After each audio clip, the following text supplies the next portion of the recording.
Check 1, 2, 3, 4, 5, 6, 7, 8, 9, 10, 10, 9, 8, 7.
Good afternoon, everyone. Before I take questions, I'd like to wish everyone a Merry Christmas and Happy Holidays. This has been one of the toughest years we've ever faced as a nation. And the pandemic, the economic crisis, calls for racial justice, historic and punishing wildfires and storms. So this season of reflection carries a much deeper meaning than it usually does. Over 320,000 lives lost to this virus. And Jill and I send our prayers, as I'm sure all of you do, to all who are facing this dark winter with an empty seat at the dinner table where a loved one used to sit and talk and laugh and reminisce. Our hearts go out to all of you who have fallen on hard times, through no fault of your own, I might add, unable to sleep at night, weighed down with the worry of what tomorrow will bring for you and for your family. We're especially grateful for the healthcare workers on the front lines, the scientists, the researchers, the clinical trial participants on the front lines of the vaccine who deserve our thanks and who delivered us scientific breakthrough.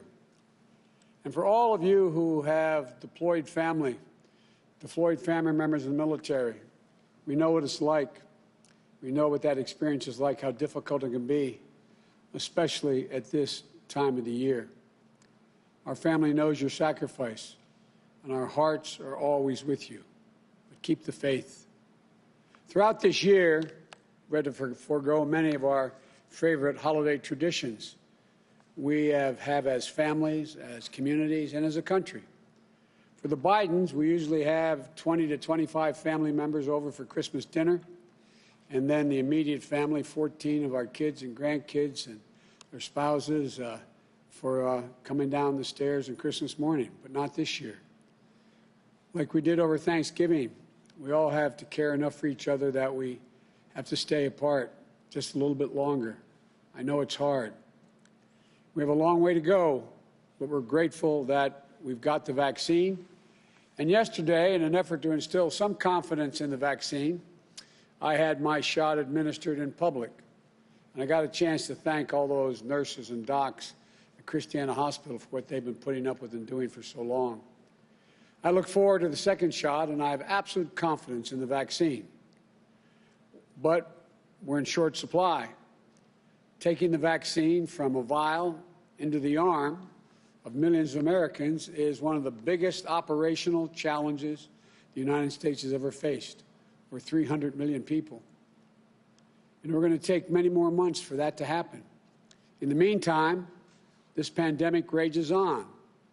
Experts say things are going to get worse before they get better, notwithstanding the fact we have the vaccine.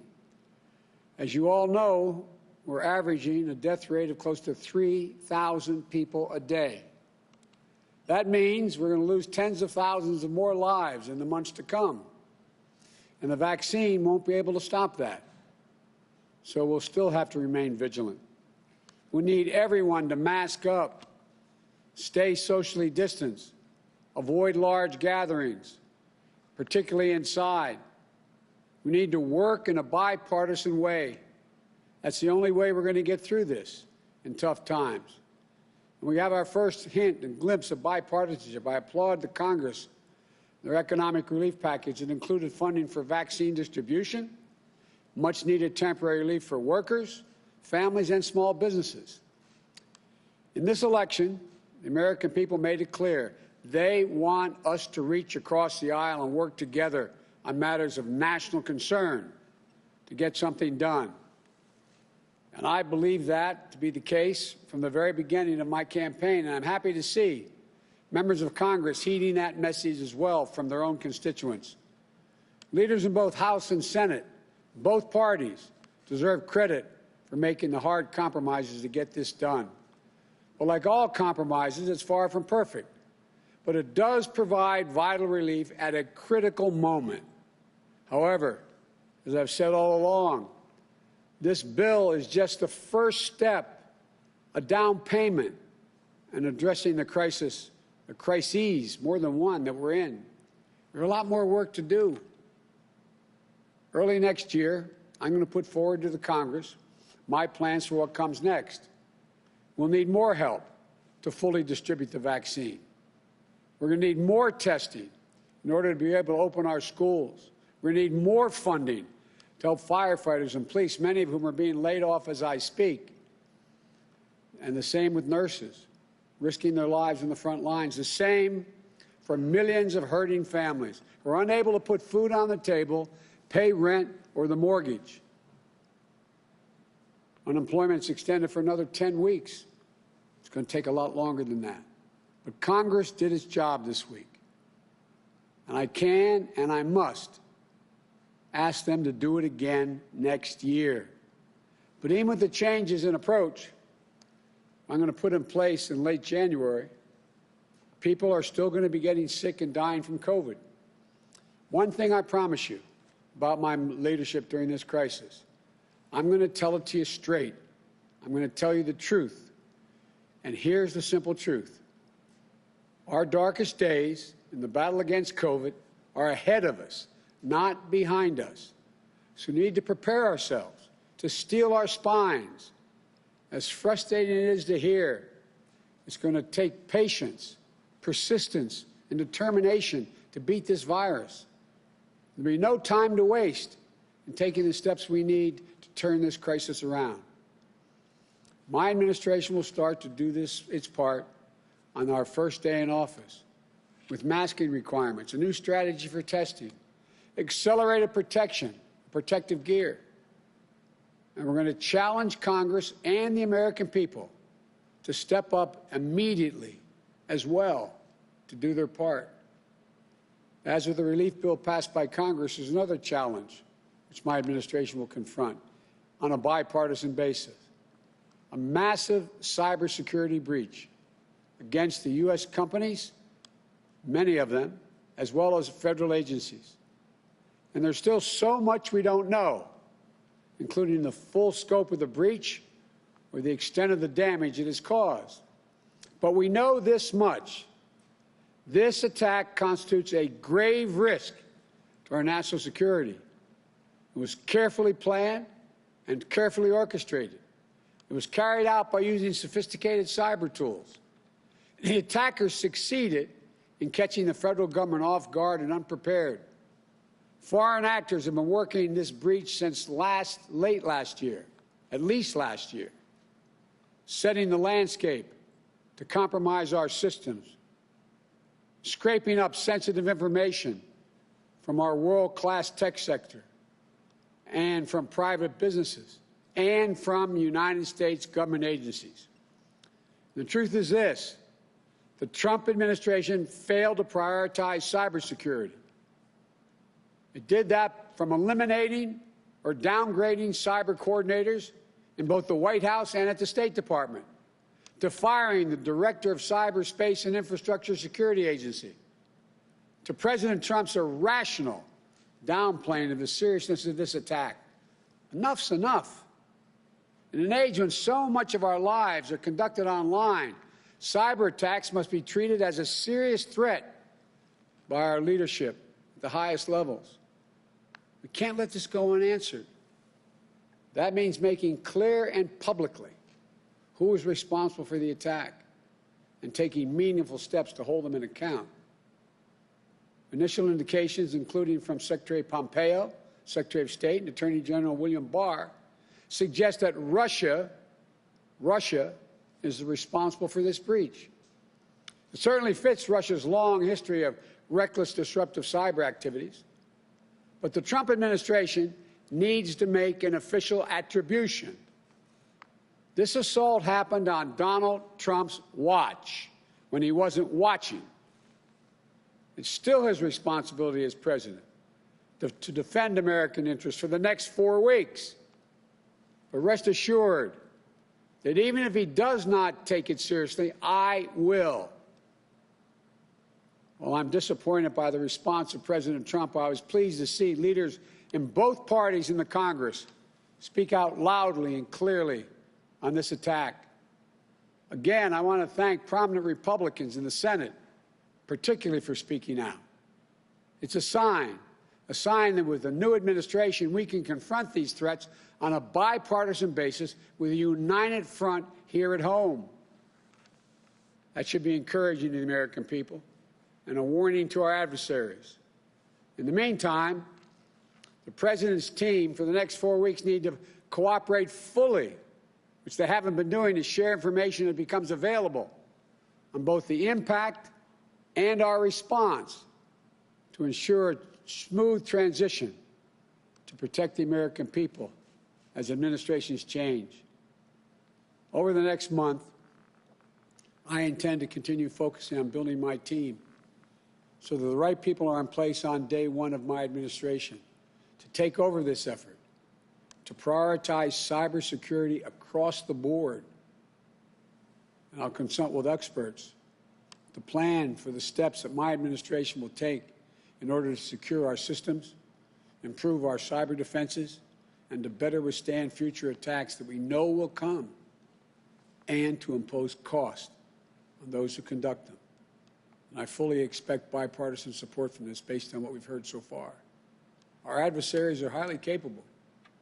Cyber threats are among the greatest threats to our global security in the 21st century. And I believe we have to treat them with the same seriousness of purpose that we treated threats of other unconventional weapons. We have to work with our allies to establish clear international rules and mechanisms to enforce them, and consequences for those countries that violate them. I want to close with this.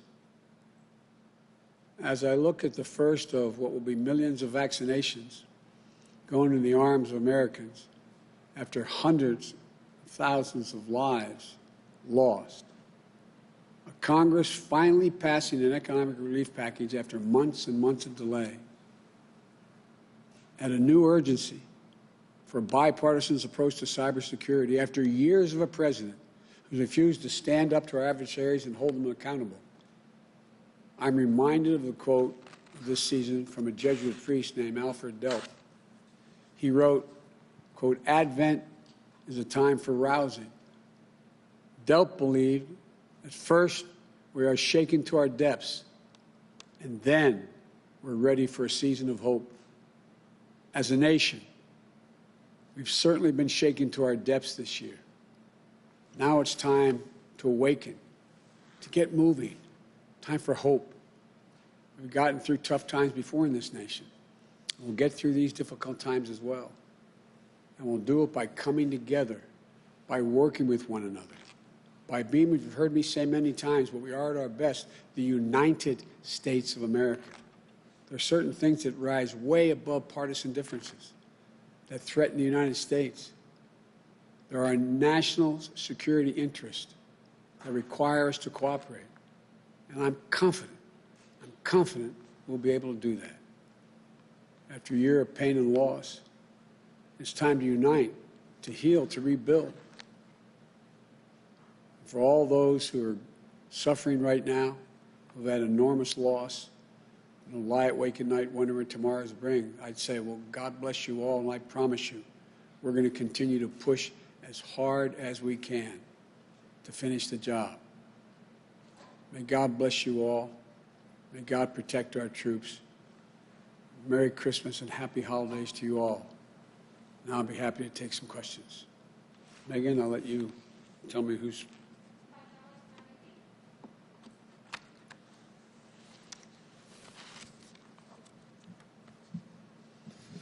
Thank you, Mr. President-elect.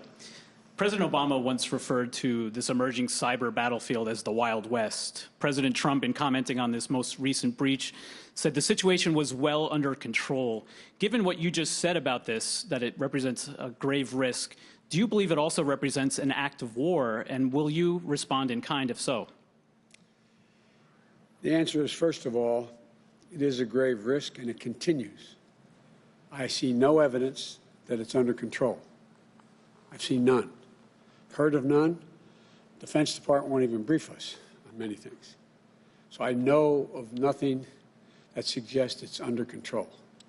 This president hasn't even identified who's responsible yet. Number two, the question of the damage done remains to be determined. We have to look at very closely the nature of the breaches, how extensive they are, and what damage has been done. And thirdly, there's going to be a necessity, as President Obama and I and our administration talked about. We need international rules of the road on cybersecurity. We have to bring along our allies and our friends so we hold everyone accountable who breaches any of these basic fundamental rules. And lastly, I believe that when I learn the extent of the damage and, in fact, who is formally responsible, they can be assured that we will respond, and probably respond in kind. There's many options which I will not discuss now. Why not lay out those kind of options publicly, though? Isn't part of the issue here deterrence and the fact that Russia felt some impunity, if it is indeed Russia, to do what they've done here? We have not done that in any other areas where we have faced international crises. We don't sit here and say that we're going to strike you with a nuclear weapon. We don't sit and we're going to say and so on. Let us determine what the extent of the damage is, and I promise you, there'll be a response. On another issue, sir, as you know, the runoff elections in Georgia could well determine whether there's a Democratic Senate in January or a Republican Senate in January. Are you waiting for the outcome of those two races to make some of the final selections for your cabinet, including the Attorney General, the most significant outstanding cabinet secretary you're yet to pick? No, not based on the Attorney General. It's just a matter of getting to it and through it and being able to announce them all. They'll all be announced either just before or just after. We're going to make an announcement tomorrow, and we may have another announcement between then and Christmas and New Year's. We're just working through all of the efforts to do due diligence. And lastly, has the issue of the investigation of your son come up in discussions with your team and with potential candidates about Attorney General? No. I guarantee you I'm going to do what I said. The Attorney General of the United States of America is not the President's lawyer. I will appoint someone who I expect to enforce the law as the law is written, not guided by me. Thank you, sir.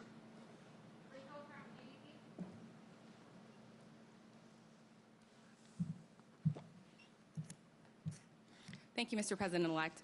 There is growing concern today about that new variant of COVID-19 sweeping across the UK.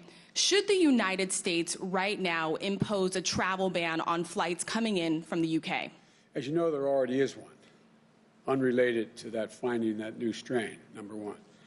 And the question is whether or not, at the very least, it only allows Americans coming home to be able to come back to the States, citizens.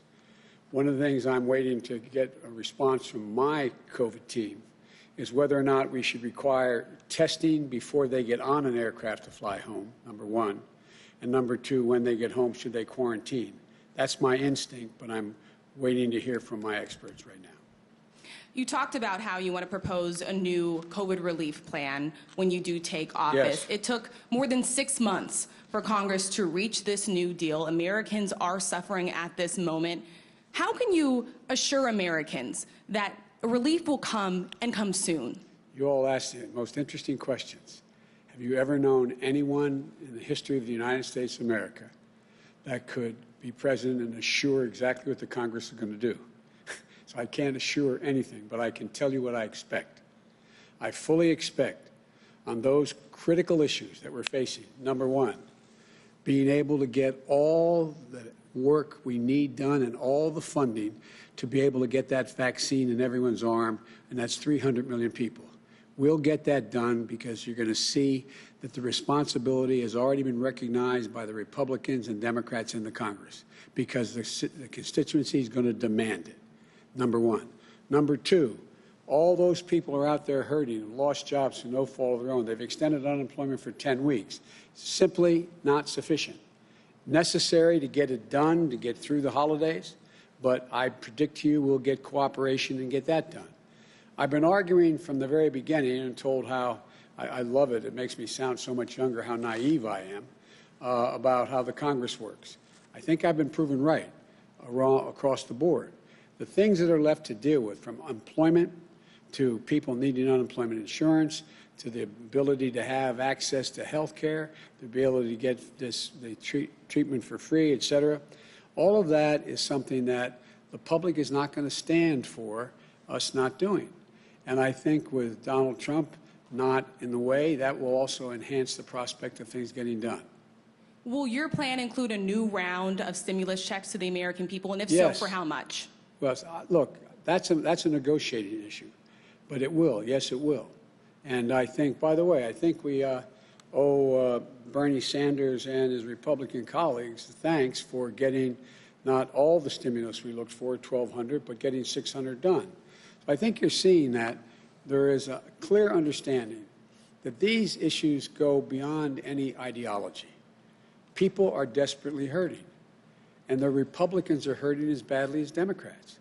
There are a few people, and I'm not saying they're responsible for any of this, a few people are doing extremely well in that K-shaped recovery, and they're doing fine, but they still need access to the vaccines. They still need access to making sure that we are able to handle crises in the hospitals, et cetera.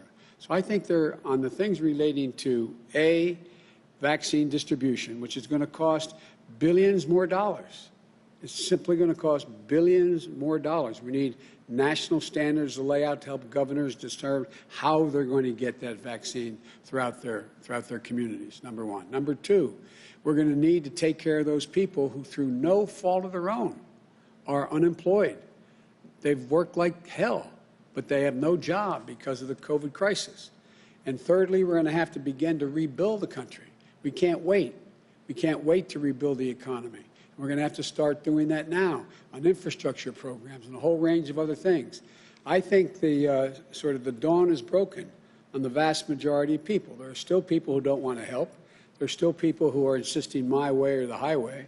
But the vast majority of the members of Congress, I believe, will be able to work out those specific issues that are of national consequence. Thank you, Mr. President. Thank you.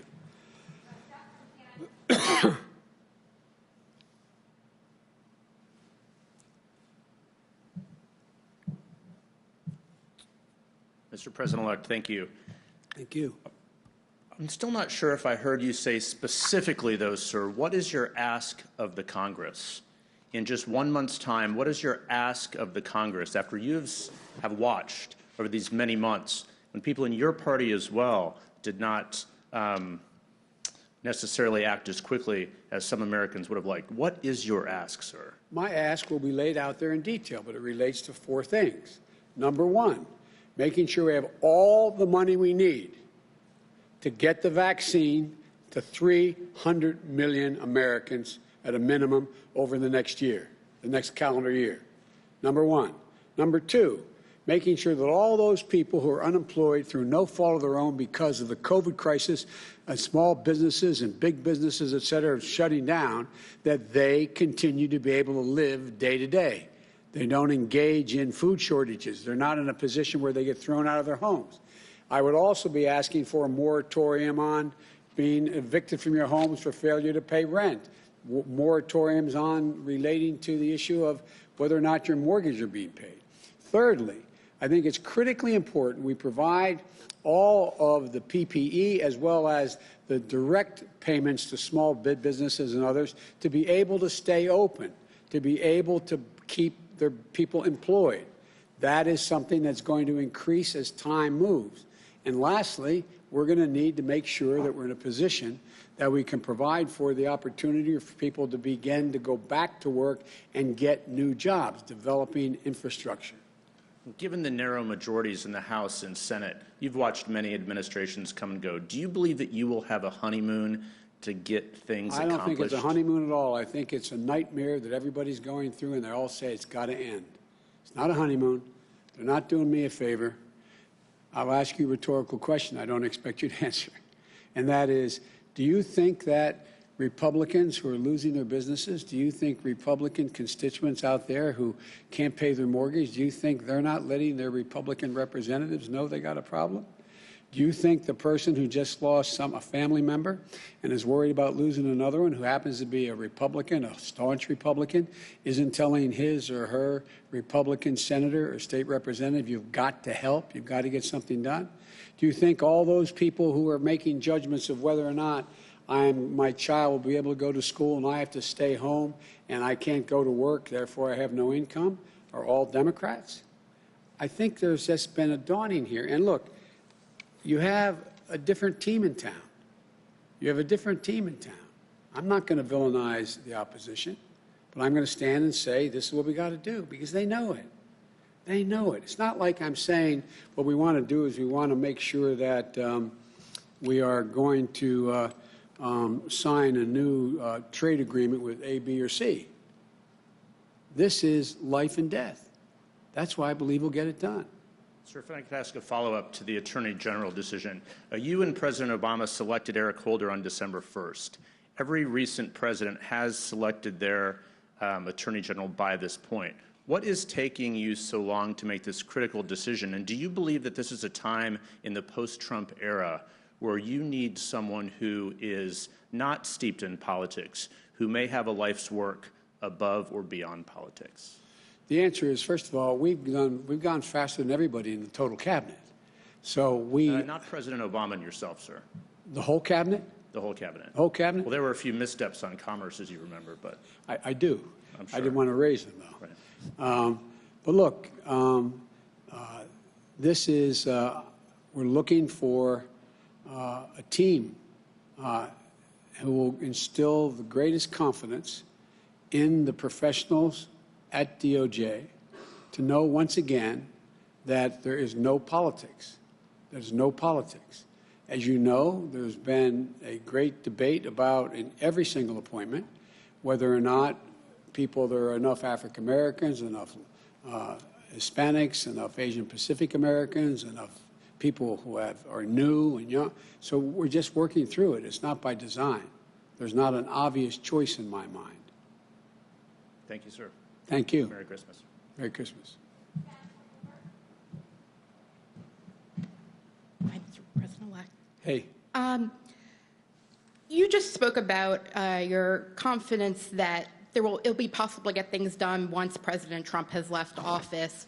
Excuse me, not just because he's left office, because it's all becoming obvious exactly what's at stake. Right. But even so, are you concerned about the effects long-term that his presidency and now in the transition, his refusal to concede, his challenges to the election will have on American politics, will have on the Republican Party, especially if he does take the step of filing for re-election next month, or run in 2024? You know, are you concerned about him lingering around? I know I see you smiling, but I still have to ask it. And kind of a corollary to that, would you consider filing for re-election early next year to show that you're not going to be a lame duck? I'm not going to be a lame duck. Just watch me. Just watch me. I've been saying this from the very beginning. Look, let's just get the work of, from this point on, for the next several years, there is one objective, and it's not my political future. It's bettering the circumstances for the average American. That's what it's all about. And I want to communicate to the American people what I hope they already understand about me. It's about them. It's not about me. It's not about me. But still, do you think that the climate will be different after President Trump than it was Well, before we'll see. him? I don't know. I mean, I'm not a fortune teller, but I can tell you that the calls I've gotten from sitting Republicans in powerful positions, they know me. They know I level with them. They know I never mislead. They know I tell them the truth. And they know I don't go out of my way to try to embarrass.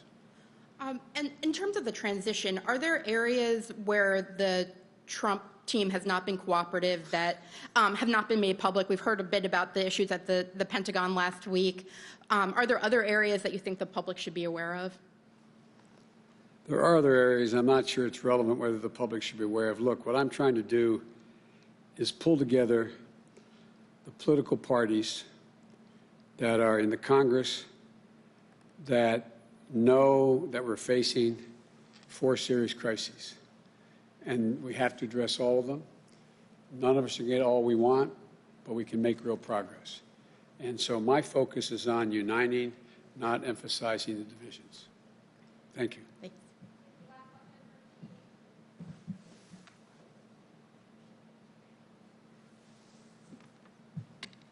Thank you, Mr. President-elect.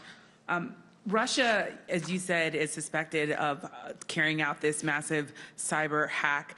You said it happened under President Donald Trump's watch, but of course in January 21, it will then, of course, land on your doorstep. My question is, what are the Wait, let's get something straight. Will land on my doorstep. His failure will land on my doorstep. Yes. Okay.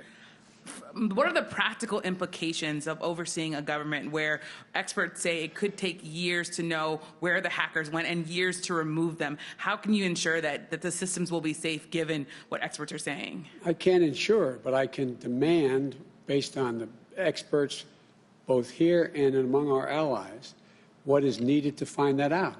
It may cost literally billions of dollars to secure our cyberspace.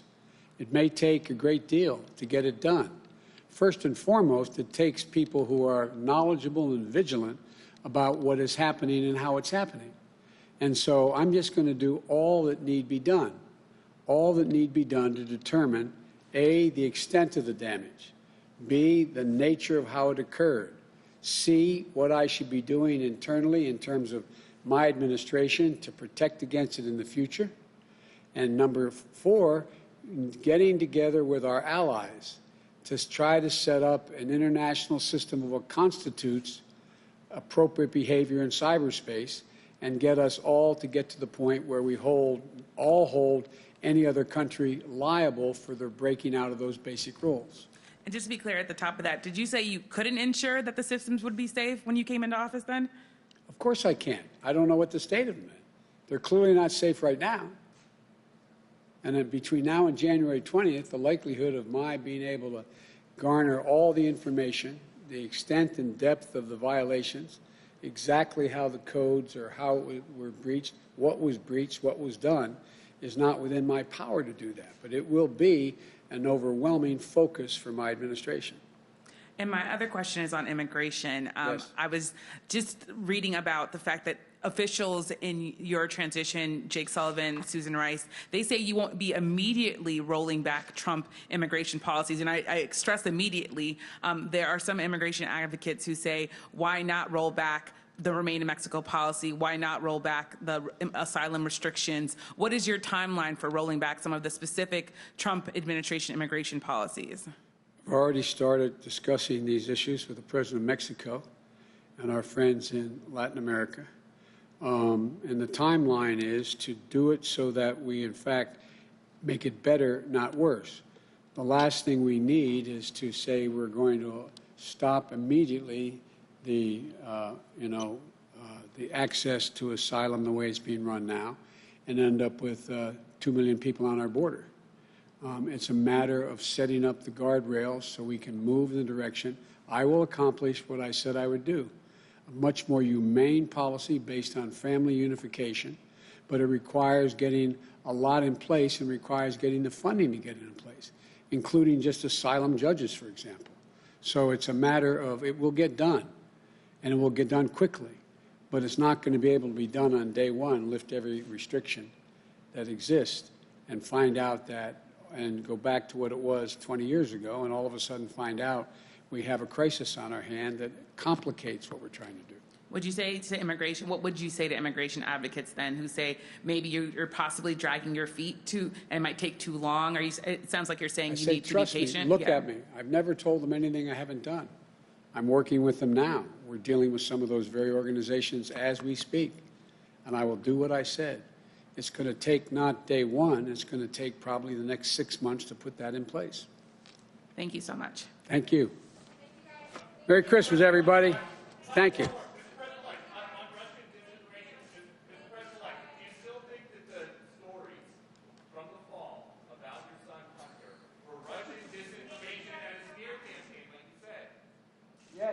Yes. God love you, man. You're a one-horse pony. I tell you. Thank you. I promise you, my Justice Department will be totally on its own, making its judgments about how they should proceed. Thank you.